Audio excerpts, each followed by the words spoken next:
నర్వమండల కేంద్రంలో ఒక చిత్తపు ఆలోచన ఉన్నటువంటి ఒక వ్యక్తి ధర్నా చేస్తా అని అంతకన్నా ముందు రోజు కొంతమంది వ్యక్తుల దగ్గర పోస్ట్ చేయించి పోలీస్ స్టేషన్ ముందర ధర్నా చేస్తాం, ఎస్ఐ గారి మీద ధర్నా చేస్తాం. ప్రజాస్వామ్యంలో ధర్నా చేసే హక్కు ప్రతి ఒక్క భారతీయ పౌరునికి మన ఆర్టికల్ ద్వారా సంక్రమించింది. సంతోషం, ధర్నా చేయడం ఎవరికైనా హక్కు.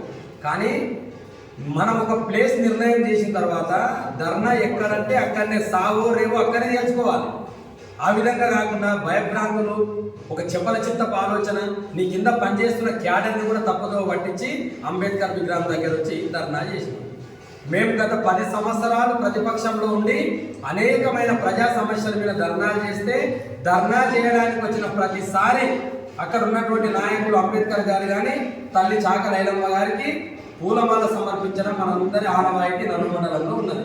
దౌర్భాగ్యమైన స్థితి, వాళ్ళకు దండ వేసి దండం పెట్టాలన్న ఇంగిత జ్ఞానం లేనటువంటి వ్యక్తి నిన్న ధర్నా చేయడానికి వచ్చింది. ధర్నా చేయడానికి